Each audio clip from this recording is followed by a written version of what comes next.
And in terms of sort of focusing on the role of the CMO itself to start off with, and I appreciate this will vary from company to company, but generally speaking then, what is a CMO responsible for that let's say a marketing director or a VP isn't? Look, not all CMO roles are the same. And so for me, probably the crucial difference is probably about being part of setting that more strategic agenda, I suppose, for the business overall, with the customer, the consumer, and kind of brand at the heart of that.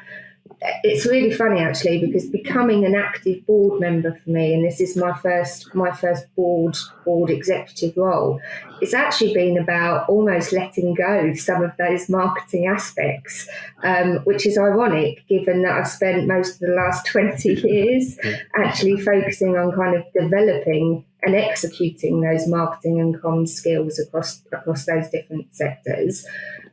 It's probably important to say I'd like to think that doesn't mean I'm not getting my hands dirty and I'm not working with the team to deliver it. And I probably try and do the opposite and try and deal with that strategic aspect of a C-suite role, whilst also trying to understand things as they are on the ground.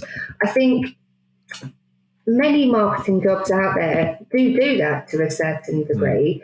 But I think being a CMO and being skilled at marketing and comms and driving revenue gen and positioning the brand, I don't think that's enough if you really want to be a CMO. I think really being able to add to that and being able to network, I think getting out there and hearing directly from customers and consumers, I love that part. I love that part of my job.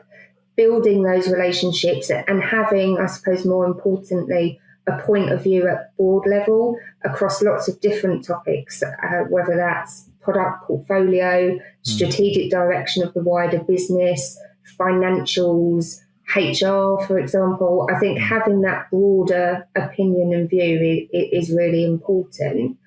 I think as a CMO, I can obviously bring to the table that view on customer needs and changing markets and brand evolution and how that needs to change to address those needs and really make sure that marketing, I suppose, is an engine for the company. But at the same time, it's about, for me anyway, really working collaboratively with my kind of co-exec counterparts to deliver against that wider corporate strategy.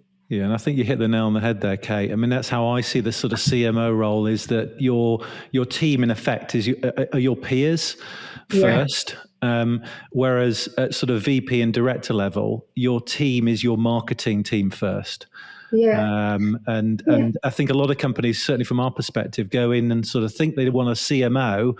The CMO lands, but actually what they really want is a VP to get stuck in there and do some demand gen, and they've hired that CMO too early. And I think this kind of having an appreciation for the broader roles across that C-suite table. I always remember actually an article that's probably got well over 10 years ago now that had lots of different CMOs talking about their experiences coming into the C-suite. It's actually one I've never forgotten. And it said something like, in a CMO role, you have to try and think like a CEO, worry like a CFO, understand digital and IT like a CIO, appreciate operations as if you're running them as a COO, and care about people like a chief human resources officer does. So as well as, I suppose, having the presence of someone in sales. So I think it's a role that really does span